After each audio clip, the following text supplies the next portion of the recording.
بسم اللہ الرحمن الرحیم۔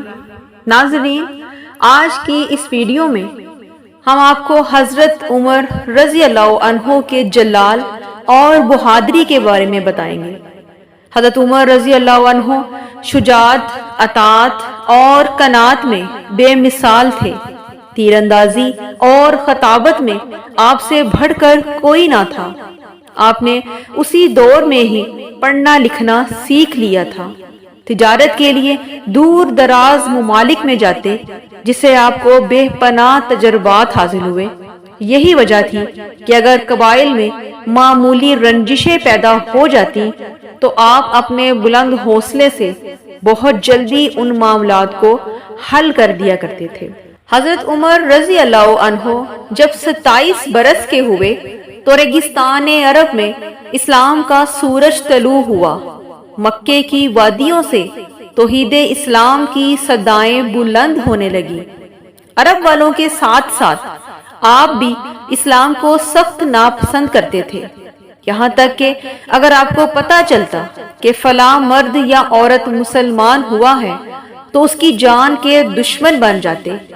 ان کے خاندان کی ایک خادمہ مسلمان ہو گئی تھی، اس کو اتنا مارا کہ مارتے مارتے تھک جاتے، لیکن اسلام کا نشہ ہی ایسا تھا جو ایک بار چڑھ جاتا تو پھر اترنے کا نام نہ لیتا تھا۔ آپ کی بے انتہا سختیوں کے باوجود آپ کسی ایک انسان کو بھی مسلمان ہونے سے نہ ہٹا سکے۔ قریش کے خاندان میں جس طرح سے حضرت عمر رضی اللہ عنہ مسلمانوں کے خلاف تھے، اسی طرح ابو جہل بھی مسلمانوں کی شدید مخالفت کرتا تھا۔ ایک دن ہمارے پیارے نبی حضرت محمد صلی اللہ علیہ وآلہ وسلم نے دعا فرمائی کہ اے میرے اللہ، اسلام کو یا تو عمر بن خطاب یا ابو جہل کے ذریعے معزز فرما دے۔ اب دعا ہمارے نبی کریں تو یہ کیسے ہو سکتا تھا کہ اس کا اثر نہ ہو؟ پھر اللہ تبارک و تعالیٰ نے حضرت عمر رضی اللہ عنہ کو اسلام کی نعمت سے نوازا اور اسلام کا سب سے بڑا دشمن مسلمانوں کا دوست بن گیا۔ جیسے ہی حضرت عمر رضی اللہ عنہ نے اسلام قبول کیا تو ہر طرف ہنگامہ برپا ہو گیا۔ مشرکین مکہ ان کے گھر کے باہر آ کر نعرے بازی کرنے لگے، سبا عمر سبا عمر، کہ عمر بے دین ہو گیا۔ لیکن ان نادانوں کو یہ معلوم نہ تھا کہ حضرت عمر فاروق نے اپنا مقصد پا لیا تھا۔ جب حضرت عمر رضی اللہ عنہ نے اسلام قبول کیا تو تب تقریباً 40 لوگ مسلمان ہو چکے تھے اور وہ نہایت ہی بے بسی کی زندگی گزار رہے تھے۔ وہ بیچارے اپنے آپ کو مسلمان ظاہر کرنے سے بھی ڈرتے تھے اور خانہ کعبہ میں نماز پڑھنا تو ناممکن تھا۔ ایک دن حضرت عمر رضی اللہ عنہ نے مشرکین کو جمع کر کے بڑی بہادری اور دلیری کے ساتھ مسلمان ہونے کا اعلان کیا۔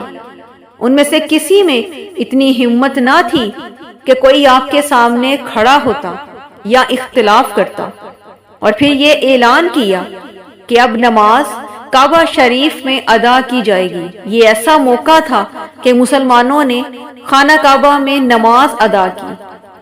اس بہادری کی وجہ سے آپ کو دربار نبوت سے فاروق کا لقب دیا گیا۔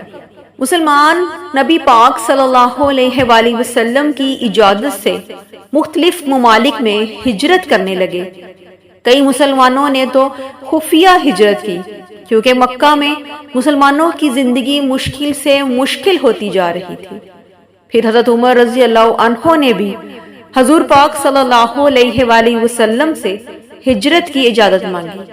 اجازت ملنے پر آپ نے جس بہادری سے سفر شروع کیا وہ قابل بیان ہے۔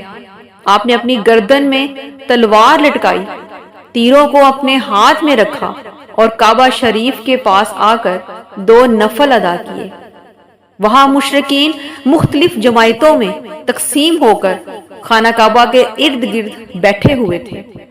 آپ ہر جماعت کے پاس گئے اور فرمایا، تمہارے چہرے خاک آلودہ ہوں، جو چاہتا ہے کہ اس کے بچے یتیم ہوں، اس کی بیوی بیوہ بنے، وہ اس وادی کے پار آ کر میرا مقابلہ کرے۔ اور تم سب سنو، میں مدینے شہر کو ہجرت کر رہا ہوں، ایسا کون ہے جو میرے ساتھ مقابلے کو تیار ہے؟ لیکن حضرت عمر فاروق کے جلال کو دیکھ کر کسی میں اتنی ہمت نہ تھی کہ ان کا مقابلہ کر سکے۔ اس کے بعد مسلمان جماعت در جماعت ہجرت کر کے مدینے میں جمع ہونے لگے۔ پھر مدینے میں مسلمان سکون سے اپنی عبادت میں مصروف رہنے لگے۔ اس کے بعد آپ نے غزوہ بدر، جنگ احد، غزوہ احد اور فتح مکہ میں اپنی نمایاں خدمات سر انجام دی۔ حضرت ابو بکر صدیق کی وفات کے بعد آپ دور خلافت میں آئے۔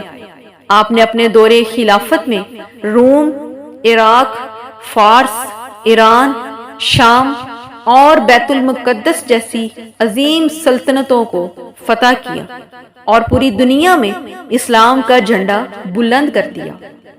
آپ اپنے دور حکومت میں حکام اور حکومتی ملازمین کی بے حد نگرانی کرتے تھے، اور اگر ضرورت پڑتی تو عدالت تک بھی لے آتے تھے۔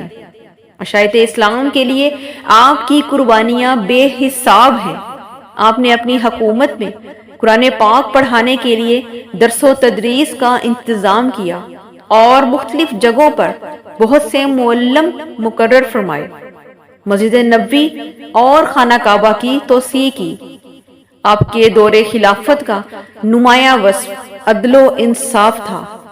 آپ کے دربار میں بادشاہ ہو یا فقیر، حاکم ہو یا غلام، امیر ہو یا غریب، سب کے لیے ایک ہی قانون تھا، اور یہ انصاف کا ادارہ صرف مسلمانوں تک محدود نہ تھا، بلکہ ان کا عدل غیر مسلم اور عیسائی سب کے لیے برابر تھا۔ حضرت عمر فاروق رضی اللہ عنہ فطری طور پر ذہین اور بہترین رائے دینے والے تھے۔ آپ کی رائے کے مطابق تقریباً 20 آیتوں کا نزول ہوا، جنہیں موافقات عمر کے نام سے یاد کیا جاتا ہے۔ آپ قرآن پاک سے دلائل دینے میں بڑی مہارت رکھتے تھے۔ آپ کے اخلاق و آداب دین محمدی کی عملی تصویر تھی۔ آپ کی شخصیت میں خلوص، حق پرستی، دنیا کی لذتوں سے اجتناب، راست گوئی اور سادگی کا عکس نمایاں نظر آتا تھا۔ رات بھر اللہ کی عبادت اور ذکر میں مصروف رہتے تھے۔ آپ کی زندگی نہایت سادہ تھی۔ آپ کھانے میں بغیر چھانے ہوئے آٹے کی روٹی اور روغن زیتون استعمال کرتے تھے۔